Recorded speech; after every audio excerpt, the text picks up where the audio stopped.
mangai tu kianga ziak tu vanlal pe ki fa nai bung ni na in vuan nget ro hei theson zel su o avahan buai thak tak ti in kalu le ka ke mol mai chu aron siam rem ngun mol khop mai karui ve ma ka thu nget lei thei me ulwani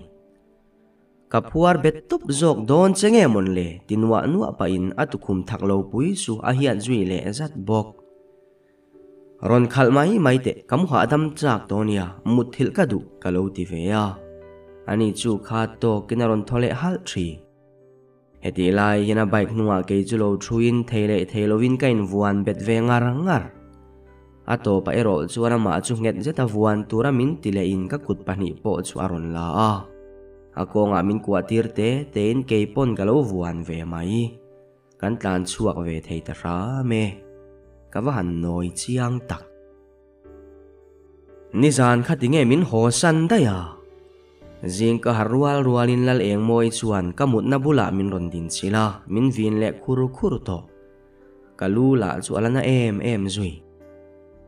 lo ngoi ve mai te ka hodan pok a he trok anin om katia kalu chu ka dom le wang phot ilu chu na ve thawani mo kha hei ei vero ti paina chok na mum ni om tak min ron pe zeu min haw le rep done mo ka ti line ka puan sin te chu athlep thata mola a mu lo turin ka kiai ve sak ringot zanria ei kham thut ha dam mai pa engin en thu ho tak kan soilai chuan kan kong ka kik thom kan ria rang zetin engi jok chuan awa hon sak ngal wat chutarin lo devin mangai sanga kan soito in nei tu te fapa kha pona lo ding reng to chuni in local ro ve te mial che chuan engin na lo tia mangaya po za mel em minaron lut ve ta zan mai asang thasia apian ni sela adik zai bok a eng lai hinge mo kan du lo tlat mai chu le ka ti thri eng lo usual ka kor hina tu ka hak turani sia ma sela zaka hian chete tret alo oma min thui sak lok manangem le aron ti ba deu ni aya eng moi mel chu ka va ena nui za insum zetin alo mengrang kual na sa hilo ni in awa han chim om thei tak theye ahar salowang tin akoron ken chu ka lak saka khol bula ka thuzui chat bok mangai chu in college vela poilak ngotang a lal eng moi na ron ti chuan kalo meng kual veral ral to mangai chan dan tur chu ka hecha ka alai le ngotang chu aoi omlo mai tu man min du velo ti chungin aza nalama ake kortlang morte chu azuk beng file ringot thri nuyawa han ti zare utak ole kha ka zove ti pa kor ka han pe chu poisa ron phorin min pe ka tuma kalo nial wat atu lo lutuk I chun thil e nan te mang jok ro katia ani po chuan min ti lui ngai na hewak big lovani yang lai taka dingin khorhlan chungin lom thu min hril taringot in chunga chuasan hnurei wak lowa eng moi le bok kha awa han zelo lulai tak hanin nei ta ularin ompian zo kang chu aron tia kawa mel ngek le mai thrina zak chungin aron kal ve deka in nei tir te min lo tum ngal ngot ni no pang ho copy tur blackboard ta thil kalo zia mal line kan hnunga through class no pang ho chu akha to kinan phun le sar thrina anuya anin thrilu le thin ti chu ka hereng kangai vendu lok lo thung ma se chu tia kalo la zia mol lai chuan no pang pakhat hian ding mevin miss aron ti talawa ka hoilet wat chuta no pang chuan pon lam chu ko zau pa in mi so I thian pa em ni aron ti tamai ako na lam en chuan ka hoi son ngal wat karin lo lutukin ka class lak na kot loka chuan ki makha bike bula loading in ke chu chiang takin min lo en reng ti ka muta a ka trek sok no pang chu tura ka ti nuwa man mo zetin pon lam pan chuan ka kala min lo nui var eng thil nge ni da min non ko chua ve mai tur chenia katia alo in siam thave wat bok a chelo thei bok sia ka wa han ning tak nia ilak lo mel ma kain tharung deuh mole karon kal chan tak chu ti in ading ni la akikor ipte nung lam chu zen le rak rakin bakil pakhati aron phor le tamai kalo en vung ringot kha hei i thei ngilani ti in ama chu kan mel chhole te a kanuya za deu tlat iwan tilom om tak kalo khele to mi alo ti pa kan la chu ka kuchurei lo te lo chelbet zok kamur sang thei manjara khan min a thatir lai kalo khemi alo zoka tukin zinga ka mu chuak ve chia aron tile ama chu ka han nui sen sena min la en chiang box si nen ka zak to lu tuk tlat zeilo mel viaw angalang si adu huna chuan ron lang chuak ve le hlol zel boka mi pa ho po hi an du na hmuna chuan lo zei thei khop mai henga thil min ron pek le te po hi ho mai angin lang ma sela chuan lama ron mang ti ka hethiam ve vek lom om du takani ole vale le to ro class la nei boxi ke po ka kala hune ti in bai ka chuan lon le mai tuma hui ham he pa hian ang tika nge mo ka number te min diala tumang le ka ti min iai big lo ang tak chuan khosa ve thin ma sela min nai tak ro chu atum lo ni in ka ria karil ru hi ati ha lua ti po khe der si lo nin om lutu oi khami bakil pakhat lek nal em po ni lo ron pele tur cha khan school aron kal wangang mo engril ru nge putang a mu chak te chuan lam ti na ni chu eng moi chuan atia a phur tak zet ke point lo nui pui ve suk pain arin dan chu ka trom pui thu ka lo soi ve zat bok chu ta eng moi bok chua ma se tingai number hi dila tum mi alo chele ti khop khan in dil na hun thalu tuk in nei ve fo to a chiani he pai midang masavak lo chiani ve mai lo mo dik taka soi chuan model an nia mir riat an hlo bok in lak vai lu chu an mamo ve reng chu wang chuan i dil masak jok te a phut ve dewa ni lo mo le kan tun lai mi pa ho hi chu an ril ru te an no to lu tuka tle malak tlak chin le mi riat hlo phachin phei chu ti masak an ngai fur to mei chwe kan pachang to jok aron ti deu udua ka bungat ngat mai nie asoyang tak khan ki mahi chu biak masak le phone number thleng po dil masak ngai zel chi te po alo ni ma na le kapian nulama mi pai an number ka dile mo ka biak masak va kala khelova kalo ti masatani point tu le poi mo thila chawani yang ka zeilo chu thu ran ni sela ka du zong ka mu point ka ti ve chung thiam lo tin min be seya min du ngoi tu mi pa na zong hi ka du ve ngot ngai lo bok mi kher leng rei tur chi kani hi ente ki ma story kha ente ron chelo le pek top eng moi na ti chuan phurlem lo tak chungin kan ena nie ka phur to hlol lovani a mel mu fo le arim riat phak poi katan chuan hreom tan tlat kaza chu thu ran ni sela min ngai ne pina nui te ka lo ti zal lek mayang ti ka hlawa unfollow hial ka du pha rum ma se ka phal teu box si lo chelo ma sela kan tan ni ve thei chuang hlei ne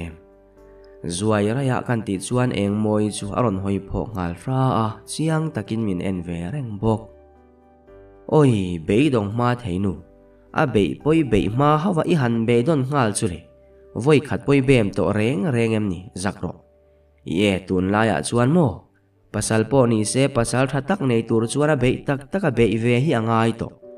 o mai chung khan khoya mi patra mai nan ron bel chot lowang che in be ve tan dek ka beidong ngal dingot mai ti na phun zui le nuwa min du ve deu na thin lung pu chu ni sela min biak po dan tur zong na ron buai chuk to angkaring chu mi patam zo kina an du te an ti lan ve dan pakhatani ma se he mi mol pa hi chuan thil mala ti ve lo ti ve chu soi lo aron lang ve zuka abo le are le dai sel bok hetiang hi kan du zong telaka kan khosak dan turani thei don em ni yang nai lo ve min ve lova an eng ma kan ni lo ti na mai zo kani chu adik thap mi pa te po hi an biak masaka kan du thur khil riat masak te po hi an be sei ve thina aron ti le chu vin zetin kaning kalo ti hluka ka ne tak zet ka zei lovin ka van duai thei emai ke chu ti hian ngai zong po nei lovin chatuanin om to maya pathian ne na dil ngatila mangrama tal te chuan min la in ton tir ve ma na le Hai, tia ka message don thar chu enin ka thole hal thina. In chung tlangwal chuan anu hnen atangin ka number lo la ve ni ngei turan. Hello, tiring da chang le tin phone ka da a thil dang ka ti san dai. School chol alo ni ve bok ne ni lengin in chunga chuan ti tur ang tin ka buai ni leng zak. Eng moi thung ka chu atrian tenen bazara chua kinan wathang re ang reng phian le nga. Tlai lam ron nin rong bola hun chun zom le nga la, phone po ka en chun zom man to lo reng. E rong ka bol zo meu chuan eng moi leng chuak po ron ho ve to in aron rile ngal chul to. Kei chu mi te ka mua chelo le pek raps aron ti lut chula atu tak chu muang mo tia ka ngai tu alain. Ki ma ka mua ma se min mu ve lo. Ka thian te ho po khan chelo an ti hlom ngang mai an du hlom lutuk aron ti phar. Kei chuan rum taka ama chu lo mel ngatin. Lo du ve to su se kan ti thlang wata. Kanui hau lo le ngal nen mak ti mel fe in min ron mel wang. Chuta kanui insum na salutuk chu ka chuak deuh pup ang te tura. Engi chuan abula lukham mang chuan min ron vom zui ta pop ani kha. Thingi min ti lau thong man deuh lutuk ti an nui zui ngal hua. Kei thung chu room lama tlan lut ngalin ka phone chu ka va en zui ve le ngal dai. In chung pa min reply na po alo om le wang to e. Zana lo len i phalem aron ti vengi ala alo len ngam pho chuan lo leng ro se ti in. O phalu tu ke tin ka reply ve ta ani ron le ngam takang mo. Zan ri ai kham nu dar sari vela chuan za le in kil to email in mangai sanga chu aron lut ve ta zana. Mani in nuai lo ka kaltur ni si kha rin ai takna ron chelo phian. Eng moi nui hi ati zaru trin ngot mai. Keipo zanin chu ka thian pa pakhatin ron len ve tuma kanin kom ho dial to mayang chu ti in nail police in noi lar renga. Atat pherna sa ve si awahan zei lo uluk tak. Asoyang tak in re lo te a thian pa ni om tak po chu aron thleng zui ta a. Aron lu rualin asku ti helmet ni om tak te chu adana tura han buai ngal zat boka awahan mol ber bur tak. Helmet khaina tur kan thil na hmuna chuan khai ve ngei tumin han tin wang. Alaba thel zui an wahan che buai tak. Keile hmangai chu aru kin kan lo nui tut to. Eng moi thung kha chuan han buai pui ve zunga. Rei fe mai helmet buai an buai nu aron thu thla in a mel kan en chiang chu. Kami pa mel du lo chi takalo la ni zui. Ameng phok si apate bok si. Barakai zo lim mel te kha pu deu reu nin ka ria. Aphakar mel ngoi abeng ala par zui. Lal eng moi po hi a mi pa chelo ria thei te lul ne. Eng tin nge hetiang ber kheri aron in bum thluk tir thei zok ni. Min ti bei dong lutuk. Kanin leng te pani chu rei vak lawan thut nuwa thut na tho san pa in kei chuan. Ma thing pui hang kan lum lokange katia arang takin eng moi thian pa chuan. Keipo ka du veo halo tinol pek. Ama ka va mel ngala oi amel kir chu ka va han beng chak tak. Ka kut te chu za zek. Kan zawaya in turin lom ka lum don ti thave ma in mangai chu ka mela. Ani chun wi zat mel zetin lo in pet ngar. Chuti rualin eng moi thung ka chu amalam melina tumbur to. Ain ti mitak ve khop mai. Arim rimin ani pani khoya tanga in tong tak niang mo. Cha thadun bet mai sia. Thing pui ina kan thut ho chung zong khan mangai chuan soi tura remang lova. Akha to karon ti zeu ti lo kha chu TV lama mi da tam jok tlang puya ti thei. Chuti rualin eng moi thian pa ve thung kha chu TV po en sela eng thu po soila. Ava buai thak ti pain in lak chiat lo tum zetin a then pa le sak zel. So tiang tak so kei chuan chet hen sak ka ti mai. A om dan chu ka ten zik reu e mani. Are nuwa chuan eng moi po khala ning ve ta deu che ka niang chu. A eng chu nge buai thak via wa aron ti ve ta nge a. A thian pa la chuan in ti beng var zetin. A khovel hi chu a buai thak vel vek ani e a ti ringot. Soi tur dang em phe chu a he chun zom le ta chuang lo. He pai a chiang kuang vak lo em monika ti hial to. mei chemit mu tura han in lak chiat lo le in lak fin fal tum kho sak dan ka ti mai a mel le chezia en reng khana fin var mel chuang mi alo hovat vat se ka ti ya chuti line hovat vat tura ka be se lo jok chu a ho ma sa tangin beng parathung ka chu ala thutui na samai sui kamut san mak enginen khaning tin tak kho sa zui ze lang mo oi kalu tei anna fekin karia school kal ka han pe lo tak ron ti chuak bai in room atangin engi aron chuak chuta asam la hi thur that hei si enga timo chome siam pa kalo ti chuan ham bui chungin kabula ron thutha a kan beng para khamole jing dar khat thlengte me uzukhan lenga awan mol tak aron tia kanui chuak hok amol mel to te lul nen alo mol tak takani mo ti chu karil ru aron om nga chuan eng thil te nge in ti pain om jenei fe in kamela min ron mel ve zok engma TV an nei ve lo nge moni TV kha en do renga achangin kalo mu thil san akha tokin awahan buai thak aron tile lutri min kai hara hopo tum chuang lo reng ka not horingot ka be chun zom to lo chiang ang chu atia kanui za in sum thei to lo chu ka in thup seng to lo kanui phu ve thatani kha engtin nge in ton ve renga tia kan zo chu minin mel zetin ai ji amole min don follow ve athalak po sa tang chuan pa ngai mel ve te lul nen oi athalak nen la ain ang lo hlom ro puisi kabiak to lo dan tur le van san zia chu ti in ke po chuan nung chang le kho sak dan kha athing ru riau ka ti thu ka lo soi ve bok be to lo tak se ka du athing lutuk eng moi reng poi ngai zong ani khat ve te reng ne du tui lo reu lutuk ti chu ka ngai tua zui le wang in chung pa chu me min ron suwa chu buai pui zuin lom thu ka hil mol nuwa min kal san ve le mai eng moi la chuan so me mangin tana ron la don ani mo che sexy lo ve le mai halo ti zawa kamel room masale ngek poi salo za tanui war pain in bual turin bedroom alut zui ta dayani kha tu khachu eng moin program dangani wangin chol ala a mani chawa school hankal bik tur chu ka pe lo ang reng hle kalero chu ngai tlat ka thoma lo wangin bas ka thlen chho me chuan ka kalna tur bas po alo tlan man trep to a chung ala mi hringan lo thu khat mur to in bas dang chan na ka nei to lo ti ka ria ka in no ve tarok arok chuta bas chunga ka lu chho tur chi a chu ka hnung lama tangin tuemo hian min ron nek deu roka kama mi pading mek chu tumlo devin ka wasu phei pop kain thiam lo lutu kha kholum nen ka mai chu asen op nin ka ria ka wasut pala chu alron hoi phei zui ne ehe nangmo kanin tirwal thota lai ti riat fein kan nui dun taringot ho kama hian loading zok ro ti pain ki ma chuan ma min pot pheya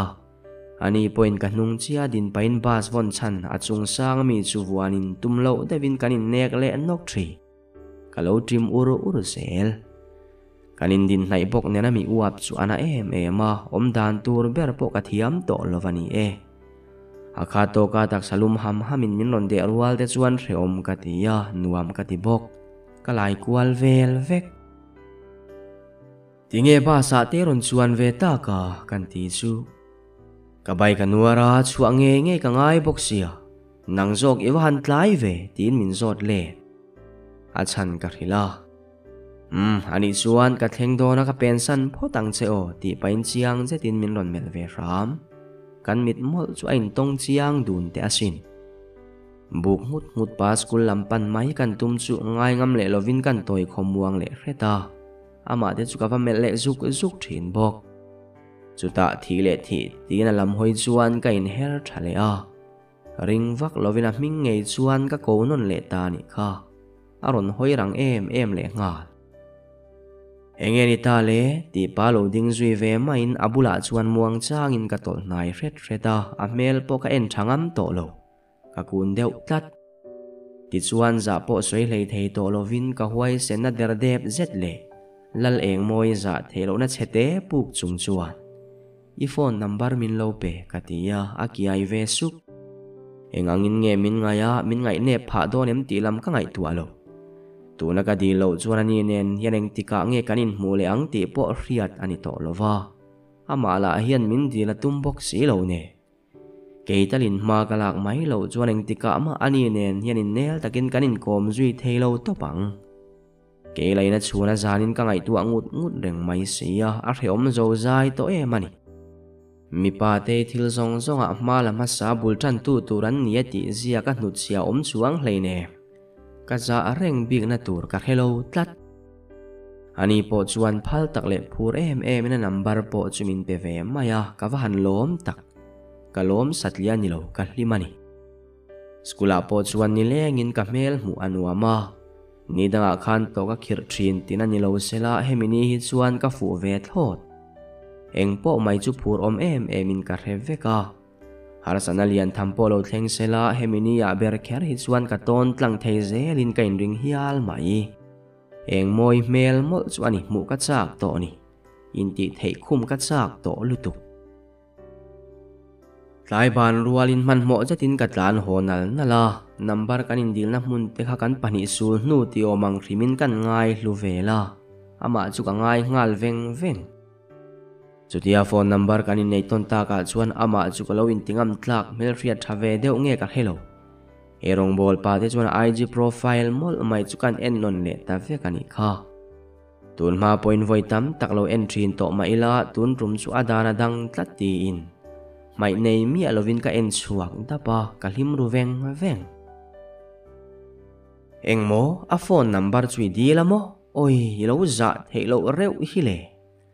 La leng moi chuan tingal borin min thut nai sau sawa a phur le to lutuk.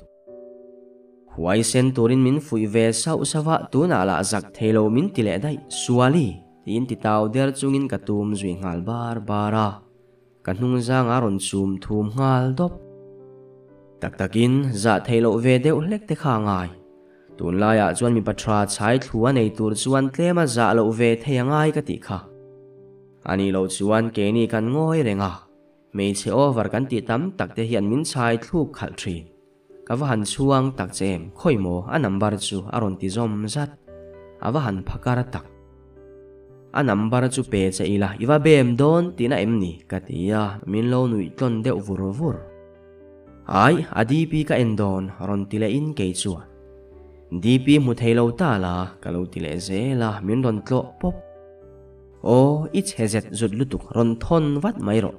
Ani ai tha ka nei le dai to alo ti ze ka number po chu kanin pe ve ta nge e. Ma sela tumang ta ki ma DP chu a mu thei tak si lo wa chuan thin rim zetin.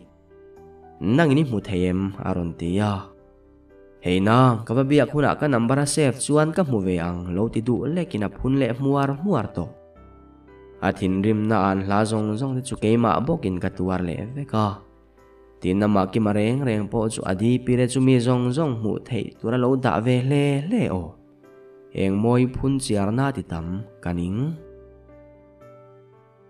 Mut mura chuan ki ma phone number chu WhatsApp atanga met chuakin bia ka tum ve zuk renga kangam le thlo thin lo. A number ka di lai huai sen na kanei ang khalo nei tlang zeli lang chuan tuna hian kanin beve mai to tu. Ama biak na tur chuan lam enge ka man ta kang ti chu ka ngai tu ama sale te phota. Ka he chuak ta. Ka zurui min buai puina zong a khan thu pha po kala choi lo ti chu he chuakin. Chu chuan lam thabera ngain ka va beve ta ani. Man zana ka zurui min buai puya wang khan kalom tak zet. Kazak boxia thu pha po kala choi mi alo ti ka in hret chuak ti in ka bathona min lo reply hun ka ngak char. Asin har mi alo na a reply har thungani. Tin phudup dup chungin phone chu kamel wanga thil dang po ka ti san hlei thei to lo.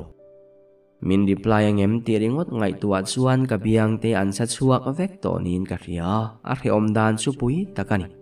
Ka ek te lam lama chuak. Ti chuan min reply nan minute engemaw zat te meu aman hnuwa. Arei to mai enga ma ngai su aron ti ve ta ra ma ka thosong. Nie min buai puina kha arei ve deuh to a soi chi po ni to lo. ma se ti khan thu pha choi lova zui ral tir top ai chuan atha rim rime ti in mutui ti ka vathon le a mutui le ti bokin min ron chang ve le ka mutui te ang chu zinga poka than harwal rualin phone bok chu ka ban le zata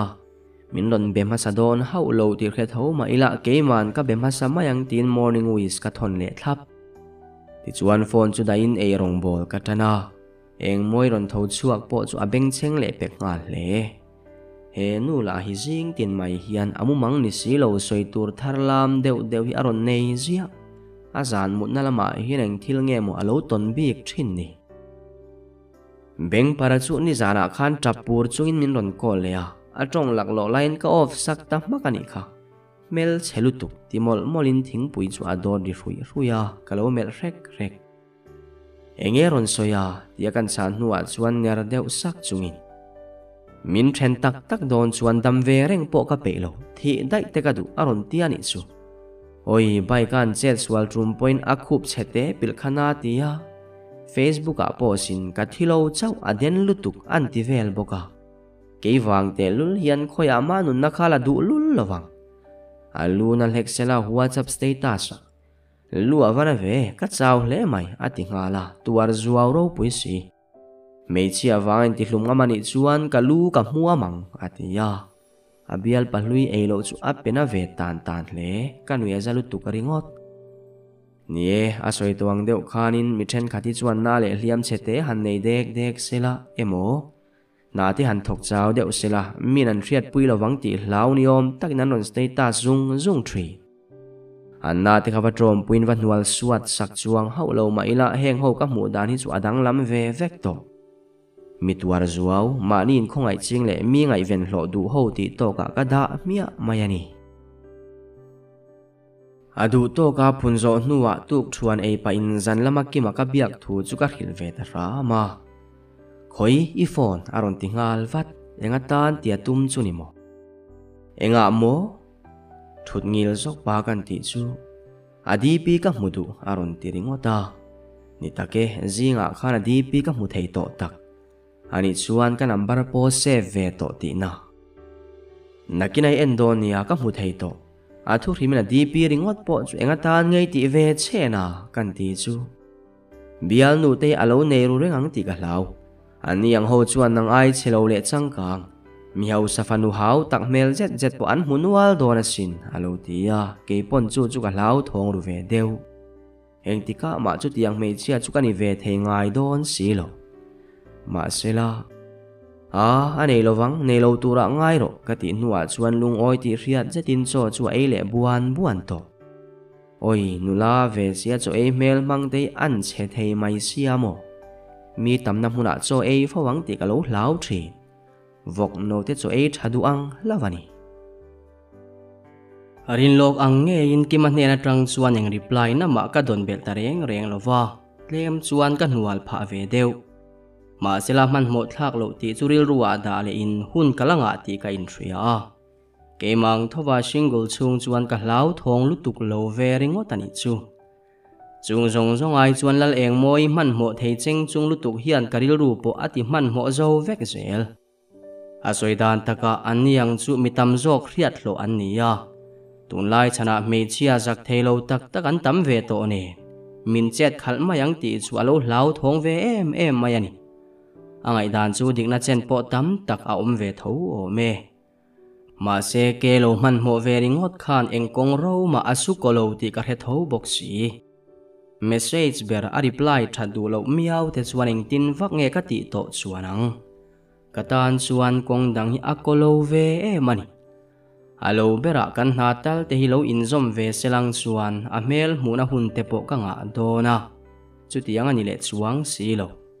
kan nala ni sela ain person na sarap thak mai si ne kan ne ngoi eng moin bazar lama chua thoven arot angin peilem lo tak chungin ka in siama scooty in kan in phur chuak le ta vok mai ti chuan bazar pui thlen chhoma koi pakhata hian kimale athrian te ni om tak chu an lo om dula an nal hlom hle meichia te po khalo om ve in a then kha chu ka riat zong po an kat ve nuk bok model an ni hlom nge ani an zon kan thlen chho ma chia hian engi bula chuan ka thil mu chu ka soya reilo te a ani po chuan ron mu ve ngalin an zon kan tlan lai chuan zoi muanga tlan chungin ring zet hian kima a han ti tawaka an ron hoi rual thup ka zak lutuk ti ngai na hello chuan ka mel an ron mu theiang ti hlawin ka mai hup chungin hmun dang ka hoi son vat an ni ho nui zui dar thom po chu ka he phavek le ngala awa han za thak tak khatiang khani ko don ti hria ilang chuan an zon kan thlen ma khan ka zuang thlada yang mole ti bai in bazar chunga kan luta ani la chuan ho ti mel zeta min ner khum sok chungin ke korte le yang among pop chau kanei to aron tia ka thil soi ve te ka hello ang makina le to chan po chang let pe lovin an hunga ka zui ve zela ko kwal tura hria in du zonga si a engama la chu leita nge ti chuang bok heklo kan koya awa hanin om tak ni la chu asarap thak bok sia ril ruwala ki mahlir kan ne hlua bazar chunga hun kan man zo nuwa chuan hopa in rin tluang i bok kha kan tlo koi le a ani chu ama ang thovina lo buai le pekle kan mel ron mu rual chuan puan than hlai deuh le bak che lek vu chungin ta khan lo thulok mai ru ka man trep aron tia voin chu dor tuan thanem vak lo hlau heng moi nen po in tharung lem lo takin thut mun chu kan rem ve ta dar mai ani dar kar chan ve vel kan ha nuwa kan bula chuan aron thu pheya kan ti tak main coffee chang u engma kala ei velova karila tram to lutuk enge indu veang aron tile zung in ke ni thian du ne ro chuan kan puar to thu kan lo soi o larin tluang nai ka na han ni jok sela ki ma hi chu ka zar buai ne veng tang mole tin ka ngai tua larin ki ma te ho khan bazar thla khan eng thil chi angian ti hloma model dang te po ka mu ven nualin ka ria eng moi chuan aron ti tal lawa ka zo tang ka ti lain ka in tharung deuh hleka ka ngoi ta zo kani kha ti zia lutuk larin ni chuan a mai mom lutuk chu han tuai fai puat pain in lo mu hlomani mo voin chu an thian pa te in nei ni ania an vakal ve ani hlom kha an ron let le trep to ang tin lal engi bok chua enge heta hian an ron ti dona atia thok deuh hluai pa in lal rin chua zanina show kan nei le dona cho nulama tang chuan kan buai le khopang zanin chuka kuata point ka som thei tat lo mai cheu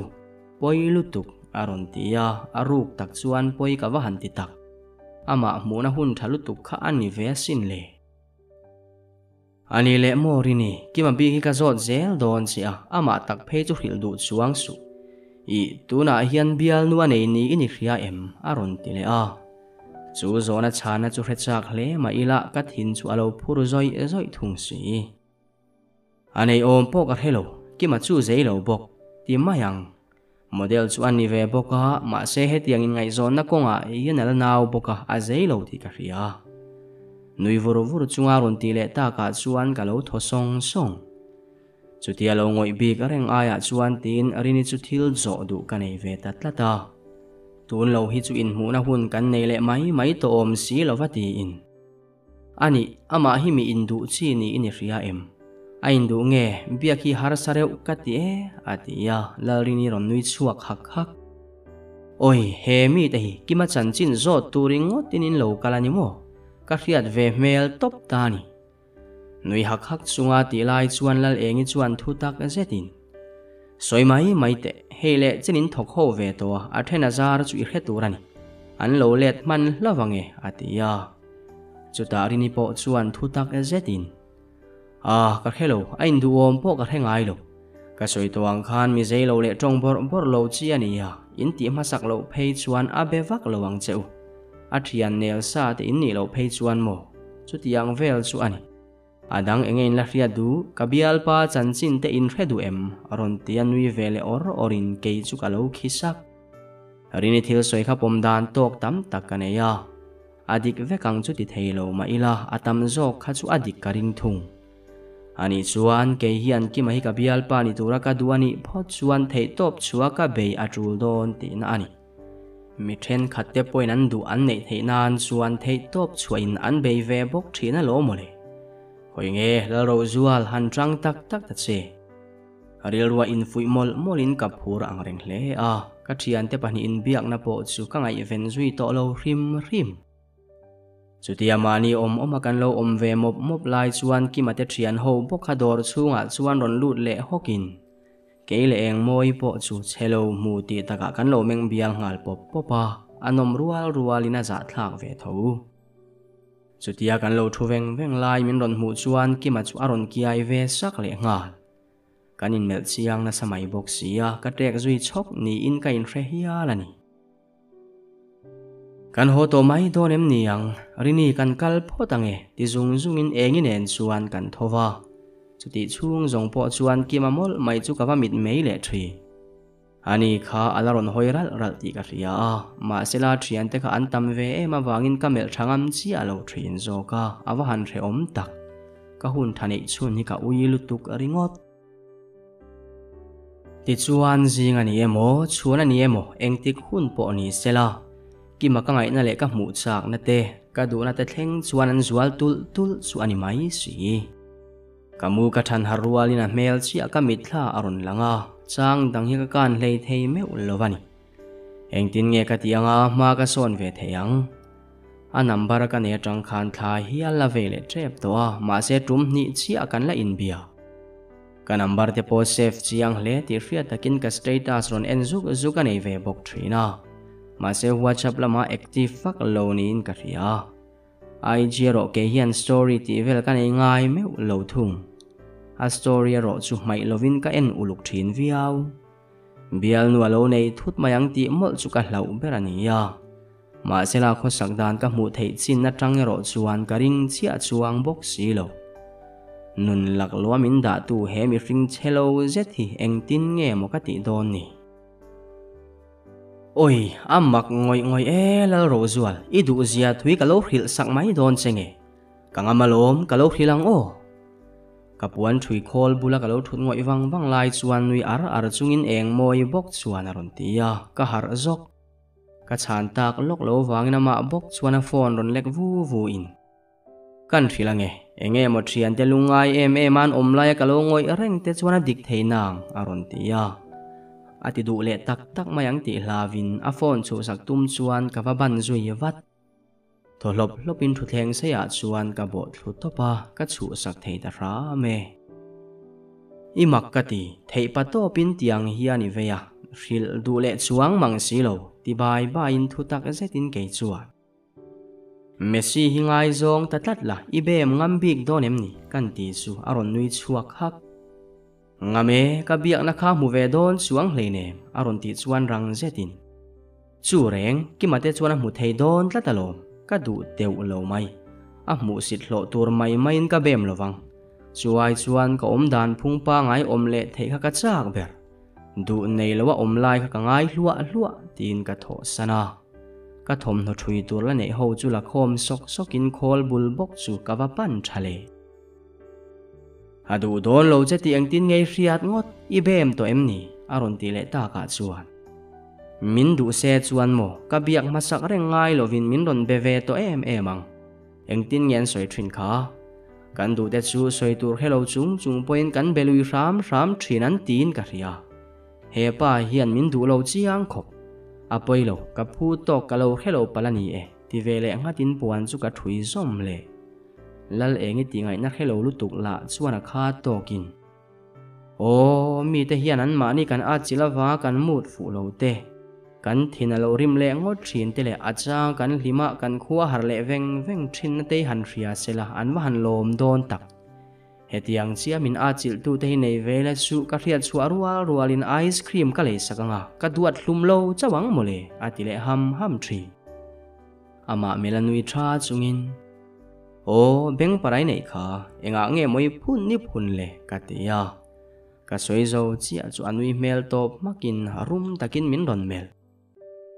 beng para khachwe ice cream le sak chu soilo ek in khura ka thak nga lang ti mukin amuzui ngal mak chudi live chuan kan kongka ron kik thom chu ria in ka tho zui wata kava hon saknak chuan hmangaya kha pawna lo ding ngoi reng tawh chu ni in lut tura kan som rual chuanin za hmel taka min ron en ral chung hian usual I englo naktu ki hun oli nei thengem aron tiringota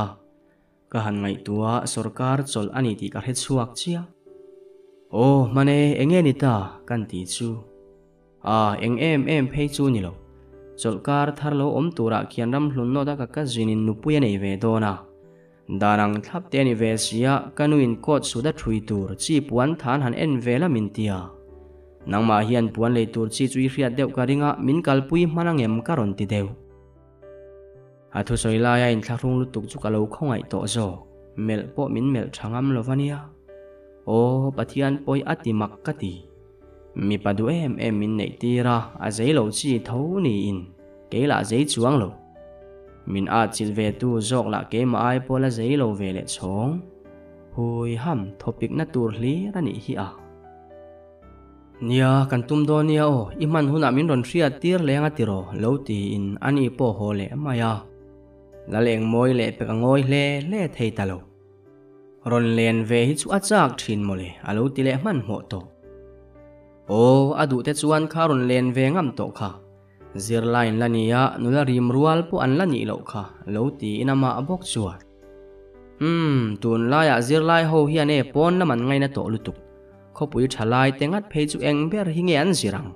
school an lakalem zirlain niam ti po riat theilo khopin pon lama mu turan tamani hi in ti hlimna hun le huawan hre thei si heti chunga depression kanen lati theni chuan an lem chan na le in lak tun lai tum na ba kani don lo me then khat phei chu thil ti pui omna hmuna pianga an mel mu tura lo om ve zia atia kalo ki ai sak adu chuan thil te hi achik peya a soi dik thei fuk asin o atu khuwa poron warin tuk thuan e kham hnuwa hmangaya nen a bike hmang chuan kanin phur chuak dun ta lopa pangai taka hanin duan ve zar hi chuan a pian le hmel in a lo zir bok nen ka mutlang wal sot thri ma sila zeilo khatlat le zak zum lutuk hi apoi ta ani kan kal chan berti fela chun thil ei tura dor lian ve pangai tak pakhat kan pan lai chuan thil mu ka nei le tatlat mai kading zui chat bok chu po chueng dang ma ni lovin dor chunga chuan kimale athrian mi pa pathum te hian chu dor fangna hun chuan lo nei mek hialo nia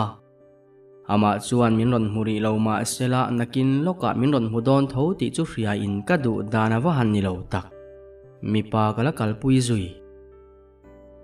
local ru in tharung su kan zo fel vek to e ron tilang langin ki mate thian ho po chu an ron hoi ngal thap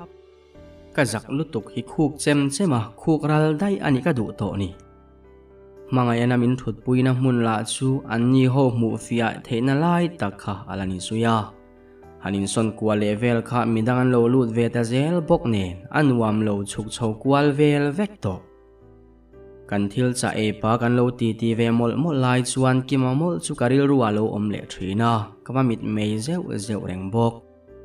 ani po kha to karon hoi phe ve thinin chumi ani lo chuana phone chu abia akun le ngar thi athian te ho fiam thu thowa anui ham lai chuana mel chu ahlim lo bik nitlatin ka ria ka en ngun zual sawa nuam lo ka lo ti ve ngot chuta ka WhatsApp message ri chu hria in rang takin ka ena ale ama solo ni ve te tlatani chu phok zeta ka message don chumel wangin kalpui chelo big ve ti alo thona ka phunon mol ni berto in ka hria ka oi lo lu tuk ringot chang chak si chandan tur hello lu tuk chuan nangpo nuam om ve vati ve ringotin arang zetin lo sina aron reply le ngal ke chuka thian te howan nia aron tia kaner deu sak ke po ka thian pa ka vati le chumin chang to lovin min ron mel kar zo ka kalo mel let ve reng maktak main min ron mel dan le om dan min biak dan zong a khan ke ma alom lo thi ka hethi ama maktakani maktak chu thil hlim om ang via vin lang lo ma sela katan hi chuana tho dan ka adang tlat nuam ka tiru veng thil thlen dan chu eng moi ka wa han ril sak tak chu tiang chuan ron bia chia chu tiang chuan om vel bok mo hok zeta eng moi na ron ti chuan ka bungat ngata ka dara beng zui chor oi churi adu ve chiang che ni chu nang ni pani indu ton em si chapo le mol wang te zeilo wang lekin ani hi in la in kop rem theilo ni a chiang reng alom aron ti zui le ta nge ka ani du mel tak tak khop mai chuti ani chuan tin nge tran kala kang tle ma tran kala ka vel chu angai don ani katia an ngoi wanga chuta lungai reng su engpo huamin ka ti pui char charang che mi pa te chu chai thu kan har sa hleinem chete za theilo ve le kha to kan ni mai holutuk aron tia beng paraba khala chai thumang bik top silova kain ngana tur mol mai hi khatiang thil kan ton veta ka chuan kanun chung rili a hlimin ka so deuh bul ni to in kain ria han ril fia te chiam po ka thiam lo le lingzo anuam hle ani mai chuta zalmut pa status kan en kwal ve nak chuan kima po khan status alo nei ve ti ka hmuwa phur zetin ka en ngal abul tan na chuan chhun lama an thian ho dor faksak chungchang vel kha aron da dor po ka aron fak non le thlap bok chuta a status to ber kan hmuchia chu mani in ngai bel na nen ka au chuak zui hlut a status a engdang ma hmang lovin ama ain manga ma se lunglen mel em a thulai ni in a caption mol mai chu ani mi fa te chu andu tak te nena anin zui lain ke ro chuan adu tak mai khadu ru ve em in kalo thira chang tunu changlo tu pa ve mai ni chungin kil khada tangin kalo thlir ve thung kariang bi ngot mai ti thu hi alo ni keima ba kain ngai bel thei miau lo wangin kalo ma kalim hle bok lal eng moi mu hil to po kha ka awrin lutuk na lama ron har le na phun bul mai ti chuan status su kawa comment sak ta wangin kawa beta za po ka soi hlei thei to meu lovani in la riang vel em mai tin ka komena asin rang hle aron reply bok ani alom kariang asin aron ti chuan rang zetin ka reply nang niang te chuan thadeu deuin hung furang chumole lo ti in khatia in ti zel wang kha lom tun thlenga kala single ni aron tia kanui chuak khak ka chung rila tang aron ir chuak hlim na zo zai te hi tun ma khan ka nei ngai om po ka riat lo wangin in control dan tur po ka hello ma se ka ti ve thei zele idu te poi bem ngam lo zela ni ang chu ti le in nang mang tho khan ka du nu min bem hun ka ngak ve aron tia ni chu kalau in ngai bel ve ngota ke ka ni thei tak don em ni kan wal le man tre pa ma se haider lui zelin